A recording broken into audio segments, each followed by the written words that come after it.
مید بلاک آلومینیوم چطور شکسته میشه؟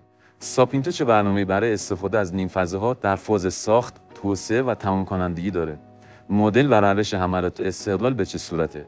بریم تا به این سوالا پاسخ بدیم. همونطور که گفتیم، آلومینیوم دفاع خودش رو به صورت مید بلاک و با آرایش 442 سازماندهی میکنه. اما راهکار استقلال چیه؟ استقلال با اضافه کردن وینگرهاش به نیم فضاها یا جمع شدن فولبک‌هاش و قرارگیری در نیم فضاها در نقش فولبک کاذب سعی داشت در این فضاها برتری عددی ایجاد کنه و از فاز ساخت وارد فاز توسعه بشه. در این صحنه هاشیموتوف به نیم فضا پیشروی میکنه و با اضافه شدن کوشکی به عنوان وینگر و منیر الحدادی به عنوان هافک تهاجمی در این فضا اضافه بار ایجاد میشه. در اینجا اضافه شدن دو وینگر استقلال یعنی آسانی و کوشکی به نیم فضاها رو می‌بینیم که با این کار سعی در شکستن خط فشار حریف دارن.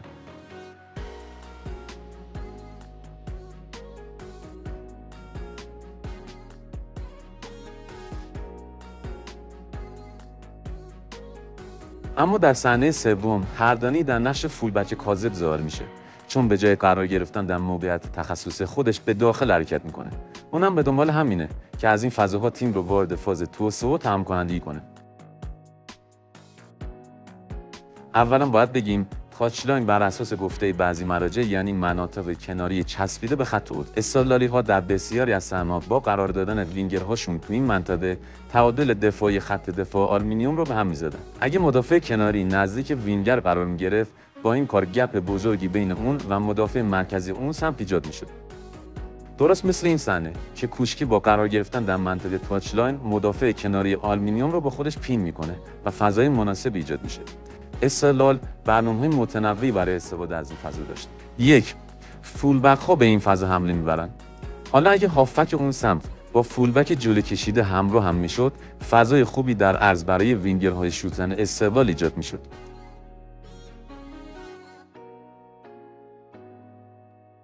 2. حمله کردن هافک‌ها هجومی به این فضاها یعنی مهران احمدی و منیر الحدادی.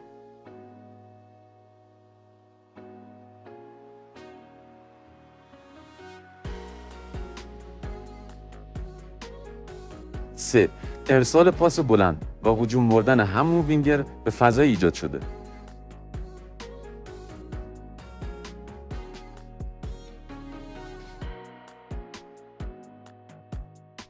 حالت دوم وقتی که مدافع کناری به سمت وینگر متمایل نمیشه و از اون فاصله میگیره. در این حالت با توجه به مهارت بالای هر دو وینگر استقلال در تقابل‌های هجومی 1 در مقابل 1 فرصت‌های گلزنی بسیاری شکل میگیره. این مپ ساختار حملات استقلال رو نشون میده. همونطور که مشخصه اکثر طراحی حملات استقلال از کانال‌های کناری ترتیب داده میشه که یا در اون کانال‌ها پاس آخر ارسال میشه یا پاس ماقبل پاس آخر ارسال میشه. این مپ هم دویدن‌های پیشرونده استقلال در نیم فضاها و کانال‌های کناری رو نشون میده که حدود 83% این دویدن‌ها یا از نیم فضاها شروع شدن یا به نیم فضاها ختم شدن. بریم چند تا صحنه دیگه مطابق با نکاتی که گفته شد ببینیم.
این نمودارها سرعت تهاجمی استقلال رو نشون میدن. سرعت تهاجمی یعنی چقدر زمان میبره تا یک تیم بعد از اینکه توپ رو به زمین حریف رسون بتونه به باکس حریف برسونه. بر اساس استانداردها سرعت تهاجمی به 4 دسته تقسیم میشه.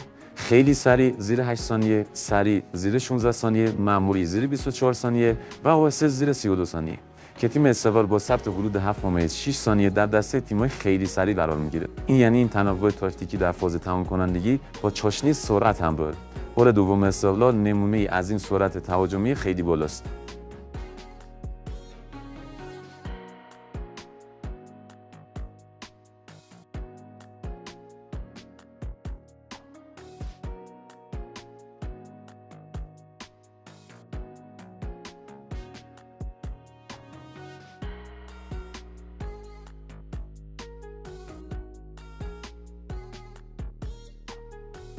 استقلال در فاز دفاعی از پرس از بالا استفاده میکنه. این پرس یه ضعف بزرگ داشت که البته آلومینیوم به غیر از یک بار نتونست از این ضعف استفاده کنه. اونم این بود که چون استقلال یه آفتی دفاعی داشت و همچنین از پرس نفر به نفر سنتی در بعضی مواقع استفاده میکرد، با عقب نشینی یه مهاجم آلومینیوم در فضای جلوی خط دفاعی، استقلال اسیر برتری عددی حریف میشد. در این صحنه با یک چیپ پاس پرس استقلال شکسته میشد.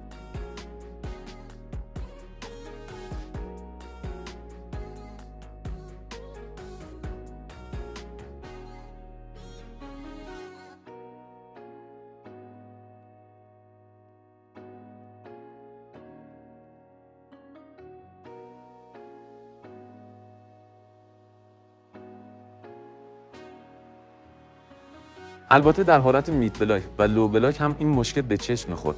در این صحنه چون یارگیری نفر به نفر سنتی انجام گرفته، با یه حرکت ساده مهران احمدی پین میشه و گپ بزرگی ایجاد میشه، در حالی که با یه یارسپاری ساده این مشکل قابل حل بود.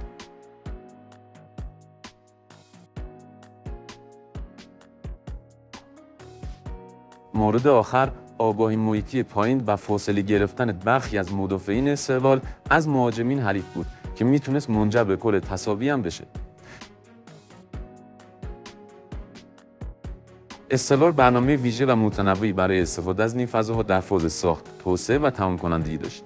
با قرارگیری وینگرها در منطقه تاچلاین، تبادل دفاعی آلومینیوم به هم می‌خورد. تعداد بالای دویدن‌های پیشرونده استقلالی‌ها از نیم فضاها و به نیم فضاها کاملا مشهود بود. ضعف بزرگ استقلال در فاز دفاعی پرس نفر به نفر سنتی و بدون یارسپاری مناسب بود.